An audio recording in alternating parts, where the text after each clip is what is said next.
Hi everybody, I'm Joe. And I'm Mary. And we're Book Buds. And today, Mary is going to tell us the very sad story of how she got into a reading slump with The Well of Ascension by Brandon Sanderson. Yes. How did that happen? I mean, everybody loves this trilogy, right? And the first book, it took me a little time to get through. That was The Final Empire. Normally, I read books in like a week. Maybe if I love the book, 2 to 3 days. Like, that's a book that I really love, you know? But the first one was 2 to 3 weeks. This one, The Well of Ascension, I put it off. I was like, I'm not ready to read it. I'll get to it when I get to it. And then when I finally picked it up, I kept putting it down. I picked up other books in the middle of it. You know, I'd be like 50 pages in. Okay, I got to read something else. I'd read another couple pages. I'd read something else.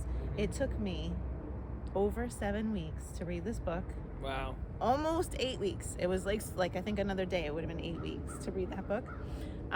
That's so different for you. That's not my speed at all. So Now, there was something going on there. Consuming that story in that manner, did it like mess you up? Did you forget some things? How did it go? I think what's amazing is like when you pick it back up and you see the characters' names and everything, it comes back. It's written really well. The characters are described well, so you retain who they are and the mission that they're on, you know? So over 8 weeks, I didn't lose it, you know? And I even feel like he's done such a great job developing these characters. Like, I probably could have started it and picked it up months later and still have remembered who they were and what they were up to, because it really is well written. Like, I don't want to trash on this book or anything like that, but it hit me in a way that was like, oh, I just don't want to read it, you know? So during that 8 weeks, I also simultaneously, it's not like I stepped away from this for any length of time during that time. I simultaneously read 6 other books and 2 novellas. So I was just like, I like this one better. I like that one better, you know? So it's like nighttime, which book am I going to pick up? Is it this one? No, it's that one, you know? So it just took a long time to get through it. And then as it was like, I knew it would have a good ending, because the first book, all these books are like close to 700 pages long, okay? So the first book took me like 2 or 3 weeks to read, which was long for me, you know? So I knew to expect that, but the end was awesome. And when we reviewed that first book, I had like these things that I had to communicate. I was like, and then the point when, and I put words at the top that I didn't want to spoil for you. Like, the end of the first book was amazing, really amazing. So I knew I needed to go on, and I knew this book would have a really good ending as well, and it did. But oh my God, getting there, it was hard. Was this a guy's book again? Because the first one, you're like, it's a guy's book.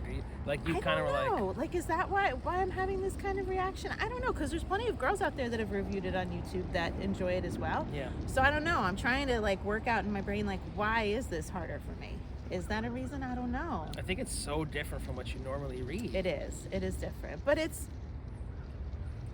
still got great stuff in it. But it is very different from like my normal Mary book has like more of the romance theme is like more central, and maybe not totally central, but it's just there more. It's there. So I get all excited about that relationship. This one you get less excited about the relationships, and it's more about the business of what's going on, you know? So can I spoil like the whole series for you? Go ahead, do it. Because you're not going to read them, right? You've got a lot on your TBR. As we all do. Yeah. Go ahead, do it. So the first book ended, like the parts I didn't want to tell you. So if you remember, Vin was the main character girl when we did our skit, and she was talking to Kelsier, who was another Mistborn, and he was like teaching her about her skills, right? So Kelsier was kind of like a main character in that first book, and he died at the end. They killed him, and I was like, oh my God, they let this guy die. Okay. Oh wow. And that was a big deal. And so there's these characters called Kandra. I don't even know if I'm saying this right, because I just read things and move on. It's like a Kandra, and they consume the bones of a body, and they can make themselves look like that person. So after Kelsier died, his Kandra was a servant to him, and like, you're not supposed to know somebody has a Kandra because they're dressed like a normal person. They look like a normal person, act like a normal person, but they can actually shapeshift, and you just shouldn't know, okay? So his dude was instructed, when I die, you have to consume my body and go and pretend to be me, and like the Messiah, like, you know, you can't kill me, I'm still here, to like inspire the laborers to like revolt, like, you know, change can happen, and look, he still lives, you know, the survivor. Oh my God, that sounds amazing. It was really cool. So, I mean, the book, it's got great elements. It's just slow for me. Wait, So, that happened in this That book? was the first book. Oh. So that is a Kandra. I want to say it right. Yeah, Kandra. Okay, so that... Yeah. So that Kandra, he, like, left to Vin. It was, like, past her. It was, like, leaving something in their will, you know? Like, that he was directed. My ownership of you has ended. You go and you serve Vin now. And she didn't want this guy because, like, she blamed him for... She didn't like that Kelsier died. She didn't like seeing him as Kelsier or whatever. And it just kind of creeped her out, I think. So she didn't know what to do with the guy, but she had him consume the body of a dog. And so she had a dog running around with her. And it just looked like a dog. But he could go follow her. He could run faster and follow her as she's running through the streets at night and whatnot. And he could, like, eavesdrop on things and report information to her. So it was useful for him to be a dog. And then nobody knew that she had the Kandra. So you don't want people to know that you have a Kandra, because then, like, they're suspicious, you know? So she has this Kandra, and the relationship's kind of rocky between them. And, like, there's a lot of relationship building of all the characters through all this time. That's just really slow. So they don't get along at first. Then they're like, they start to bond, and he opens up, and he's not supposed to share things about their creatures, like their history and whatnot, or their weaknesses. He has to be tight-lipped about it. So they have rules to follow. And he starts to violate and, like, shares some things with her about his kind that he shouldn't tell her. So she ends up learning, like, at the end of the book, things that she can do that she shouldn't know. So I'll get to that in a minute. I feel like I'm talking all over the place. So it is an exciting book, but my God, I could put it down. Like, other folks out there that love this book, please tell me, like, was it put downable for you, or did you tear through it? Like, I feel bad that I put it down so much. I feel like part of the reason that I did is because a lot of it is very political, and it's just like, I like political stuff, but it was like heavy, long political. So book 2, like the whole book 2, you've got 3 armies sitting right outside their kingdom waiting to attack. And it's like, which one's gonna attack first? And they're just sitting there. I mean, like, you watch a movie with a war, they show up, they attack you, they kill you. Right? Right. But no, we had one show up, and he's just sitting there. And one is led by Elend's dad. So Elend was the guy that Vin fell in love with. He was the noble, okay? So his dad got kicked out of the kingdom, basically, took his people. And then he comes back, and he plants his army right outside of... Elend is now king of what they're trying to salvage, okay? So his son is there with Vin and their regular crew trying to, like, defend and make things right. And the dad shows up with his army. Then another dude right away shows up with his army. And they all want to take over this place. And then a third army shows up with these, it's Kolos, these big creatures. I feel like they had blue skin. I really don't remember exactly. I don't pay attention to find details like that. I just read quickly, you know? But I think they had blue skin. I don't know. They were massive. They kept growing and growing and growing to the point that their skin would, like, stretch, and I think that would kill them if they, like, got so big they would die. Wow. But they were like these, you know, idiot kind of giant beings that were there to, like, destroy you, rip you apart or whatever. Idiots. Yeah, they were not very bright. Morons. I mean, they were being paid in fake money, so they really were dumb. They had, like, painted wood. Oh, gosh. That was like coins or something. So, but they're brutal, really brutal. But they were sitting quietly and waiting to invade as well for like 500 pages. Oh my gosh. Okay. It's like winter is coming. Exactly. It is exactly like winter is coming. But, like, I knew winter was going to be good when it got there, so I kept just waiting and waiting and waiting. So let's see, what else did I want to tell you? Okay, so I do want to recap, like, some basics of the story for you too, since you're not going to read it, and I'm, like, giving you a movie in your mind right now. Yes, this is good. Okay, so the land is basically like brown. There's nothing is green, nothing thrives. They don't even remember a time when plants were green. There's ash everywhere because it's like a destroyed land. And it was ruled by this Lord ruler that they killed at the end of book 1. And Vin killed him. It was awesome. Oh, wow. And so now they're trying to figure out, like, there's something about a Well of Ascension. And I have to say, like, throughout the whole book, we're searching for this well. And I don't know what we're searching for. You know, there's like a prophecy. And whenever there's a prophecy, it's vague. you know? So I'm kind of like, yeah, we're going somewhere. We're going to get something. We're going to learn something, and something great's going to happen. And maybe Vin's the hero of the ages, which is the name of the next book. Okay? And even at the end of the book, too, I'm like, is she the hero of the ages? I don't really know. Is it going to be her? Maybe other people know when they get to that point. I didn't know. But so the land is brown. It's like not a pretty place to live, and the mist comes out at night. Okay, and the mist scares people because they feel like, you know, people are going to die in the mist and whatever else. And there's these creatures that like roam in the mist at night. They're called mist wraiths, and I picture them like a gigantic slug, and like whatever they go over, they absorb. And like if they roll over an arm, there's going to be like an arm sticking out of their body. Like it's random body parts. Like if there's a dead body they go by, they don't keep that body, they just stick the parts all over. Okay, so it's like this gooey mess. That's how I picture it. I don't know if that's how everybody else pictures it, but that's how I picture it. And so people are afraid to go out in the mist unless you're mist-born. When you're mist-born, you go out and you see like they're slow moving. If they come near me, I'll be fine and I can move away. So mist-born really kind of like have the freedom to just go and do as they please, you know. And Vin is very comfortable at night being out in the mist. It's her time to like prowl.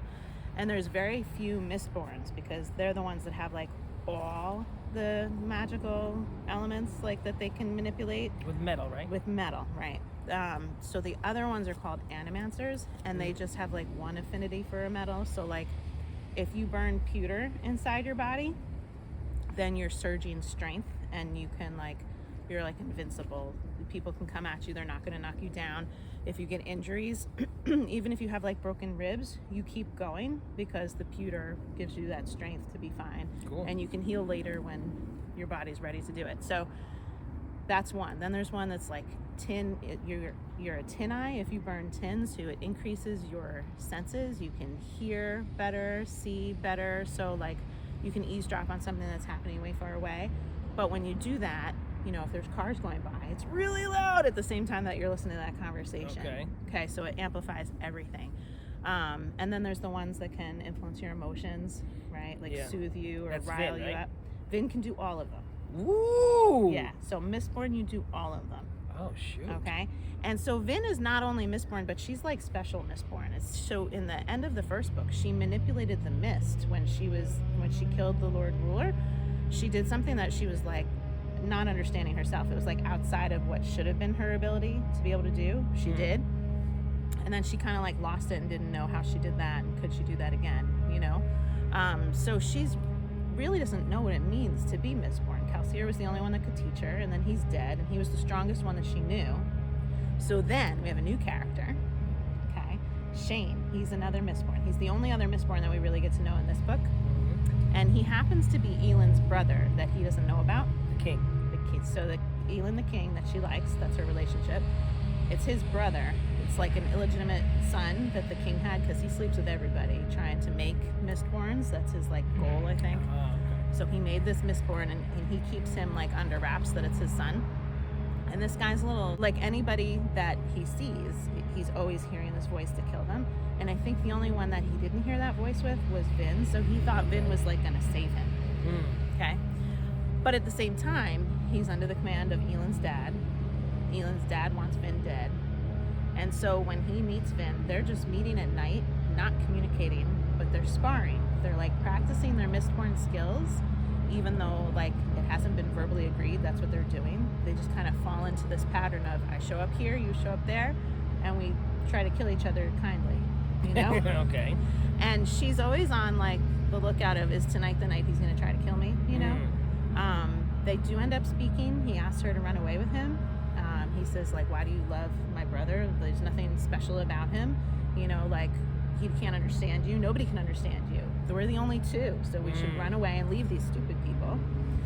And she's really, really torn. So this is where the book gets good for me. Like it was about page 500, 510, something like that. He shows up and he thinks that they're leaving. And so these two Mistborn, him and Vin, they're going to go off and live happily ever after. And she makes some movement that he thinks is like she's going to draw a weapon or something like that. And so he whips around ready to attack her. And in that moment, she realizes he doesn't trust me, no matter what. Like, he doesn't trust me.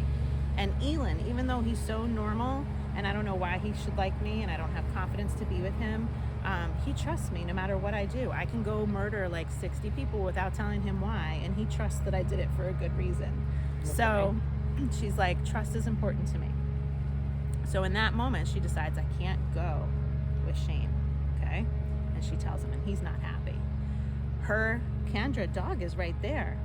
And so there's a whole mess of like a fight scene and whatnot, and she expects to be able to get some medal that her Kendra is holding for her, and he won't give it to her because Shane says, you no longer obey her, you obey me.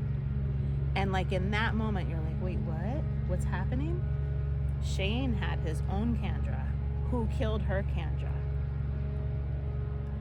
and has been by her side this entire time. Oh, wow. So that dog that she was bonding with was his. And telling all the information. Right. Okay. So, but yet she's formed a relationship, but he has to obey this other master. And this one is the one that was telling her stuff that like he shouldn't have told her, right? Like secrets. So in that moment when she realizes, oh my God, I can't control him, she remembers a secret and she's like, I think I can actually manipulate him because I'm Mistborn. And she somehow, like through her brain, can like take over his body and launch the dog at Shane because she was losing, okay, this battle. Okay. And the dog launches at Shane and protects her because she like mind controlled him. Whoa. It was crazy. She's awesome. I know, she's really awesome. And like she doesn't even know she can do these things and she figures it out on her own, you know? So it was pretty cool. Wow. So right there, I'm like, oh, it's getting good now, because up until that point, we've just got 3 armies sitting around, like not a lot happening, and like some people try to kill her, and there's little things, and like she's exploring her relationship with Elin. Can I be with him? Can I not? But it's just 500 pages of like, winter is coming. Yeah. You know? Too much. Right. So then we get to this point where stuff starts to happen. I was very excited, and then after that, the last 200 pages of the book were fantastic. Okay. I do want to tell you about another awesome character. Okay, so there's this guy named Sazed, and he is what is he called? He's a terrace man. Terrace? Terrace, Terris. Okay, and his culture, they are like the keepers of information, or he is. Other people are like, they have different roles, but his role is to keep information, and so he stores all sorts of different religions and doesn't want the information to be lost, so that when the world is functioning again, he can share all this wealth of knowledge with everyone, okay? So he's been like an advisor to her in the first book, and he's just like somebody that you wouldn't doubt their goodness, you know? Like she knows she can go to him if she needs anything.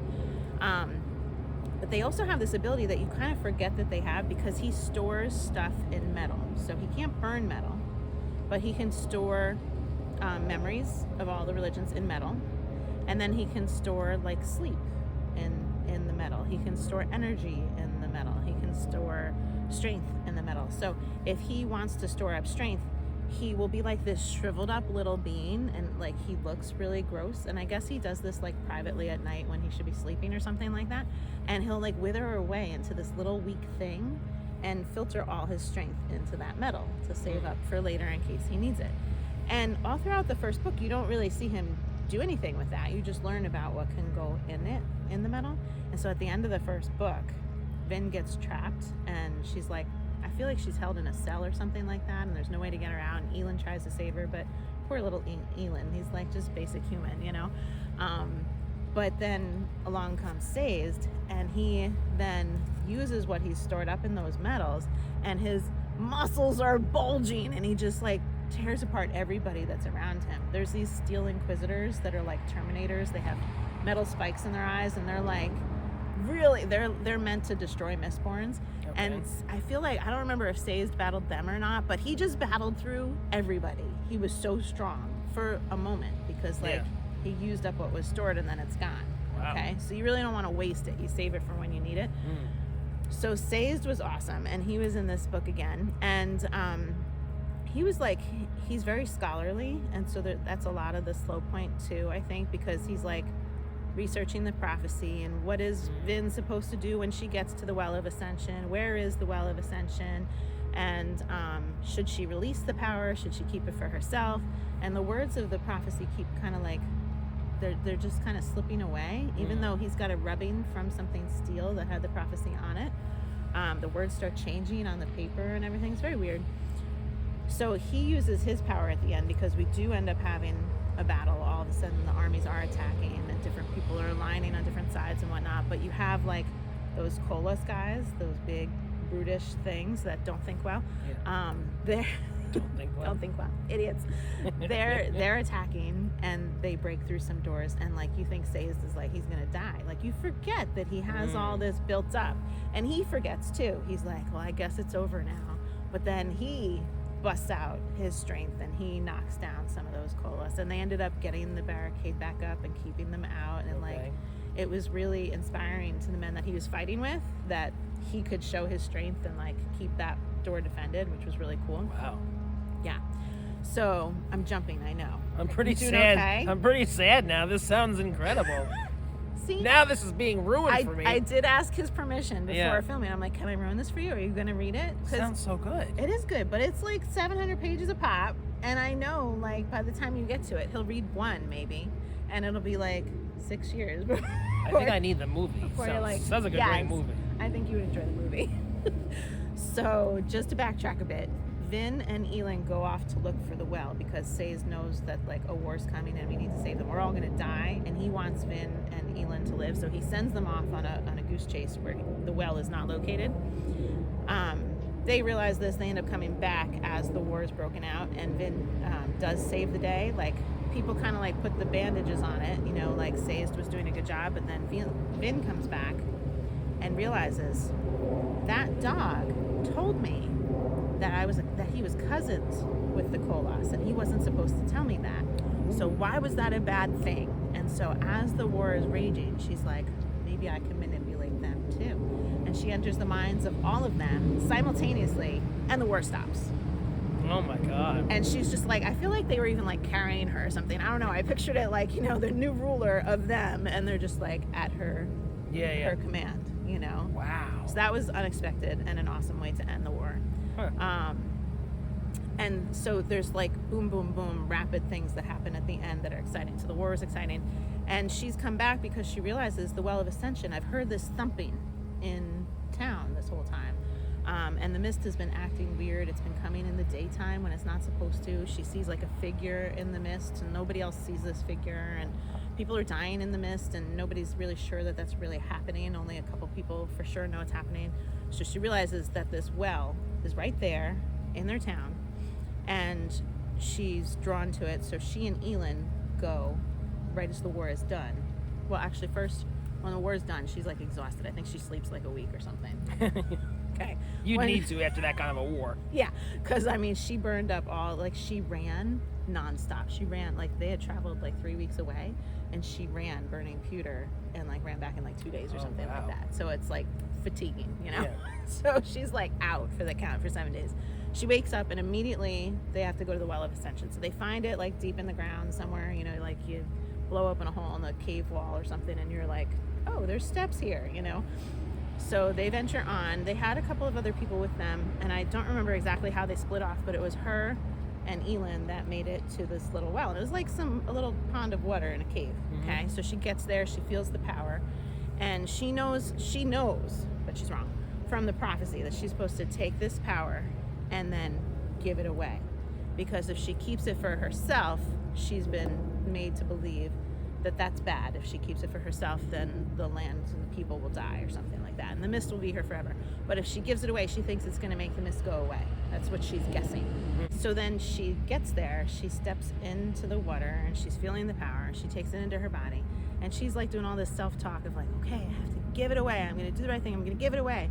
But this mist creature shows up and stabs Elin, and Elin's going to die. Okay, all of a sudden, you're like, oh my God, no, he can't die. And she's like, well, I have to take the power for myself and heal him.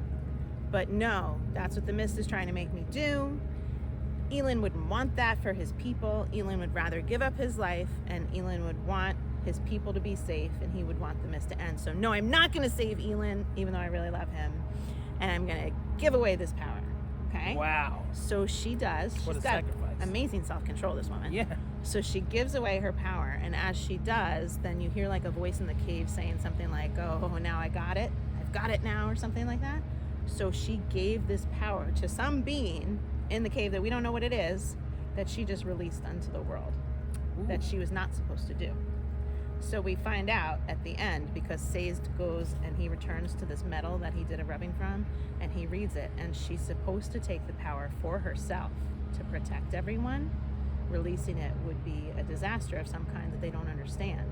So this, but the way I get it is that this creature is maybe the thing that was influencing all the false prophecies through some magical power to make people believe that they had to give away the power because he wanted to be released.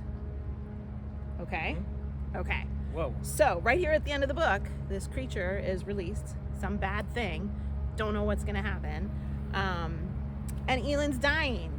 Elend, poor little pathetic Elend, who's tried so hard. He's tried to be a good king. He's tried to share ruling with everybody. He's just a basic human. And he's total basic human. So he's dying, and the mist creature is like floating over it, and there's some metal that she finds there. She's not quite sure what kind of metal it is. And the mist creature gestures like, hey, give it to him. So she's like, whatever, he's gonna die anyway. So she gives him the metal, he swallows it, and then he starts burning pewter. And you can't burn pewter if you don't have these abilities, but he starts burning pewter, which is like, that's the one that builds your strength. So if you're wounded, you could heal. So it turns out he's now Mistborn. All of a sudden, that made him Mistborn. So I was like, whoa, because he's always said, like, it would be cool to be Mistborn. So now he gets to be Mistborn. With Vin. With Vin. So, like, they're going to be the two Mistborns in the next book. Oh, my God. This is so good. I'm exhausted. Oh, my God. So am I going to read the next one? Yeah. You better. I need to know what happens. Can the next one not take me over 7 weeks to read? I mean, like, I put down this book. I didn't read anything for 7 days after that. Yeah, I might once in a while like skip a day, skip 2 days, but like reading is my way to wind down at night, so I pretty much read every day, at least a chapter. 7 days I didn't touch a book because I'm just like, ugh, I'm exhausted. You needed a break. I really needed a break. So I feel bad about like my reaction to this because I loved it in one sense, but in the other sense, it was such a chore. That's really what it felt like, you know, for most of it was a chore. I bet some other people have felt this. I would think so. I don't mean to like put down this book that you guys love in any way at all, because it was fantastic, but it was just hard. It was hard and exhausting. I need book therapy. Yeah. Talk to me, people. Right. Help her out, please. I can't do it alone. How do I heal this in me? I mean, it helped that I could spoil this now and tell, because like there's so many great things, right? You did an amazing job. I would never have been able to do that and remember all these details. Like, you really have a handle on the story. Well, because the author wrote it so well. Like, he really defined those characters. And there's so many other people I didn't even tell you about. Like, there's this crew of people that are working with them and supporting them through the whole kingdom thing and everything. That he really develops these things so well that it's easy to remember the powers that everybody has and whatnot. To his writing. Yeah. But it was a long one. All right. Well, how long are you going to take to read the next one? When will you start the next one? I'm not picking it up until the new year. That's for sure. I need a break. Yeah. And I did take a break between the first and the second. I think it was like, maybe they were like 5 months apart, something like that. Okay. So, and that's atypical for me also. When I read a series, I usually read it right through. But I knew I needed a break from them. But I mean, how do you not read the third book now after the way it ended? Yeah, you have to. You know? You have to. And then what I also want to ask you guys out there is plenty of them, you people have read like 3, not just the first 3, but then like 4, 5, 6. I don't know if there's a 7. I feel like there's like a novella or something like that. There's a lot. So people have read them all. Given this experience that I had, do I stop at 3? Or do I can read them all. I mean, it's not it's not awful for me. Should I? I don't know. What do you think? Guide me. Help us out. All right, that's all I got to say, but that was great. I hope it's not like super sad that you're not going to read them. I'm sad, but I'm also excited because I got to hear that story. Yeah. Sounds really good. Yeah. Maybe I'll just pick it up by book 3. Or maybe like you'll read it someday and you'll be like, I don't remember a word she said to me. Right. That's in like a month, you mean? Or we could buddy read number 3 together. We could. I don't know. I don't know if I could do that with you. It's very long. It is very long. We only buddy read, what, like a 350-page book together? So reading a 700-page book together? But it might be the book How would therapy we you pace need. that?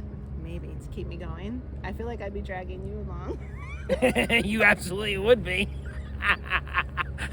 Oh my God. We'll think about it. Yeah, this is further thought. Okay. Well, if you're enjoying Book Buds, give us a thumbs up. And share us with your friends. And subscribe to our channel. Book Buds! Did you read this book? Let's chat about it. This is something like we dropped. Like a costume. Does that look like something from one of your costumes, that button? Dude, is it?